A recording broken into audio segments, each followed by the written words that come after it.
Salut, ici Jean-François de Sentier du Bonheur et aujourd'hui je voulais réagir à un réveil difficile que j'ai eu parce que je me suis rendu compte que nous vivons devant une véritable abomination qui est le fait de tuer des animaux pour manger. Hein, je ne vais pas dire de tuer des animaux pour vivre, ça c'est totalement différent. Je dis tuer des animaux pour manger. Oui, parce que nous savons bien maintenant, j'en suis la preuve, qu'on peut vivre des décennies et mieux qu'en mangeant de la viande, en étant végétarien, en étant vegan, c'est une évidence. Maintenant, personne ne le nie. Le problème, c'est qu'au bout d'un moment, on finit par oublier. On finit par oublier parce qu'il y a des habitudes, parce qu'il y a aussi des lobbies, parce que le gouvernement est aussi accroché, alors il n'est pas pire que les autres, mais il n'est pas meilleur, est aussi accroché à l'emploi comme comme une moule est accrochée à son rocher, et que chaque emploi supprimé peut constituer un problème. Or, les abattoirs, les endroits où on tue les animaux sont de gros employeurs. C'est là, il ne faut pas hésiter à le dire, le lobby de l'alimentation, aussi puissant que le lobby de l'armement sûrement, qui fait que nous continuons, malgré l'inhumanité que ça représente, malgré l'aberration que ça représente, l'horreur, nous continuons à tuer des animaux simplement pour satisfaire une envie. Alors, qu'on soit tout à fait clair, je sais de ce dont je parle puisque j'étais plus jeune à la campagne et que mon père possédait une petite ferme et qu'il lui arrivait de tuer les moutons qu'il élevait, des porcs, d'en faire du pâté, de tout ce que tu veux, qu'il faisait très bien, et de tuer aussi des lapins, des poules. D'abord, il faut opposer l'abattage industriel à l'abattage artisanal. Et puis, il faut signaler que l'humain n'a pas besoin de cela. Hein. Moi, j'ai connu ça, je sais ce que c'est que de tuer un animal, et je peux dire que finalement c'est caché. C'est caché, c'est amusant, mais en préparant ce sujet, c'est pas amusant, c'est triste. En préparant ce sujet, tu sais, j'utilise des vidéos pour illustrer, puisque j'ai décidé de ne pas me montrer. Il n'y a aucun intérêt à montrer ma trombine. Je préfère montrer des images de circonstances. Et en fait, eh bien, quand tu tapes mouton, tu as des centaines de vidéos disponibles. Quand tu tapes, je parle bien de vidéos, quand tu tapes abattoir en vidéo, tu n'as aucune vidéo disponible. Et pourquoi est-ce que c'est comme ça? C'est tout simplement parce que cette horreur de l'abattoir industriel, cette chose qu'on ne veut pas voir, qu'on veut voir loin de nous, hein, tu sais, c'est comme Molière, hein, cacher ce sein que je ne saurais voir, cacher c'était aussi un Tartuffe, cacher cet abattage que je ne saurais voir, eh bien c'est important. C'est important quand tu penses qu'on donne aux enfants, on leur dit tiens, voilà du veau. Hein, et on ne s'est pas posé la question de savoir ce que c'est qu'un veau. Un veau, c'est un petit de vache, hein, qui n'est pas encore arrivé à maturité. Hein, je ne sais pas si tu te rends compte de ça. Je ne sais pas si tu te rends compte. On l'élève dans le noir le plus souvent pour que la viande soit blanche et on ne lui fait pas faire beaucoup d'exercices pour pas que les muscles se durcissent et on le tue. On le tue. Et notre société est suffisamment barbare pour cautionner ce genre de choses, tout simplement parce qu'il y a le plaisir.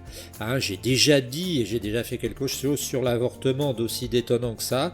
J'ai déjà dit que ce problème du plaisir est un problème énorme dans notre société.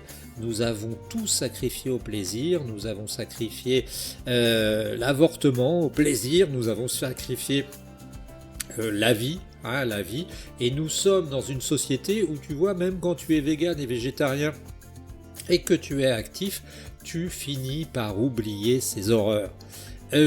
Alors face à ça, bien il y a parfois des gens qui vont lancer des briques dans les vitrines des boucheries et bien sûr, ils sont répréhensibles, hein, ils vont devant le juge, ils ont à payer tout un tas de choses, peut-être même qu'ils sont gardés en garde à vue, et à ce titre, ils sont hors la loi. Il y a aussi des associations qui comme L214, essayent de défendre les animaux. Alors j'ai eu une discussion avec L214 parce que je leur demandais, comme ils s'occupaient des animaux d'élevage, si ils cautionnaient l'élevage pour manger. Non, disait-il, mais on veut quand même essayer de faire que les animaux vivent le moins mal possible et soient abattus dans des conditions les moins mauvaises. Donc c'est une horreur, et c'est une horreur d'autant plus que dans les boucheries, dans les pubs, eh bien, on nous montre des animaux en pleine forme, en train de presque sourire, hein. Les dessins nous montrent, près de chez moi, il y a une boucherie, ça s'appelle, je sais plus, les 3 cochons, quelque chose comme ça, et tu vois des petits cochons qui sont en train de faire la ronde, hein, en train de s'amuser. Ouais, et ben pour eux, ça s'arrête assez vite. Et ce qu'il faut savoir, d'autant plus que, alors, c'est que au niveau écologique, le fait de manger de la viande, c'est une connerie monstrueuse, parce que si, ne serait-ce que quelqu'un comme moi qui suis végétarien, rien qu'en étant végétarien vegan, j'atteins les objectifs de décarbonation sans faire autre chose.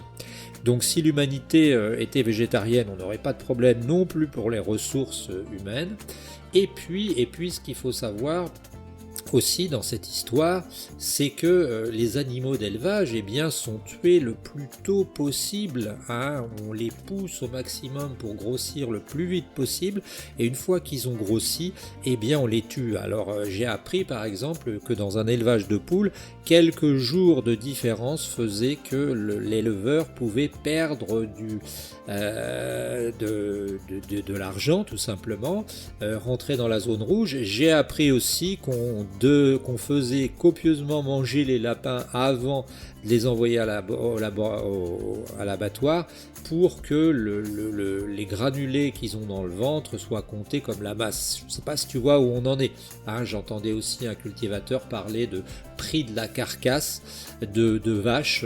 Ça me heurte de plus en plus, et je sais pas comment te dire, j'ai l'impression que si je ne faisais pas ce sujet, si je ne disais pas qu'on est dans un monde inhumain et je sais pas comment on dit, tu vois, il n'y a même pas cet adjectif pour dire inanimal, hein, eh bien, si je ne faisais pas ce sujet, je ne pourrais pas me regarder en face le matin dans la glace. Voilà, c'est ce que je voulais dire. Donc le fait de manger de la viande, soyons bien d'accord, quand certaines personnes, certains enfants me posaient la question, mais pourquoi est-ce que vous mangez pas de viande? Parce que c'est pas bon. Je n'ai jamais dit ça. J'ai jamais dit que la viande bien accompagnée n'était pas bonne, mais eh bien, on a une conscience, on a un minimum de présence d'esprit. Moi, j'ai arrêté de manger de la viande du jour au lendemain, parce que je n'ai plus voulu participer à la tuerie du mouton qu'on avait chez nous. Et d'ailleurs, les gens sont assez schizophrènes, parce que dans un sens, ils les élèvent, ils vont même jusqu'à les sauver quand la brebis n'a pas de lait, mais ça les gêne pas après de les faire tuer par un ami pour les manger. Hein, c'est curieux. Quoi qu'il en soit, c'est au même titre que l'avortement, le fait de manger des bêtes, hein, le fait de tuer des animaux pour les manger simplement pour le fric et simplement pour le plaisir, eh bien c'est horrible. Imagine qu'une espèce extraterrestre débarque sur Terre et décide qu'il mange de l'humain. Eh bien nous ne trouverions pas ça normal du tout, mais nous serions mangés. Voilà, on se retrouve très bientôt. N'hésite pas à donner des infos, hein. J'allais dire donner des billes, j'ai horreur de cette expression, je l'ai trop entendue dans l'éducation nationale. N'hésite pas à nous donner des informations, comme faire des commentaires, et aussi des anecdotes qui peuvent nous servir, des infos pour avancer dans ce domaine. Je précise que devenir végétarien, c'est quelque chose qui est très facile, parce que tu as toujours le fromage, tu as toujours le lait. Autant c'est facile de devenir végétarien que c'est difficile de devenir vegan, parce que tu te coupes carrément de ta relation à l'animal. mais devenir végétarien, c'est un truc super facile c'est bon pour la planète, c'est bon pour tes enfants et c'est bon aussi pour ton porte-monnaie. On se retrouve très bientôt pour un nouveau sujet. Je n'ai pas pu ne pas faire un sujet sur l'avortement et ne pas faire un sujet sur l'abattage des animaux, qui est un véritable scandale. Salut, c'était Jean-François de Sentier du Bonheur.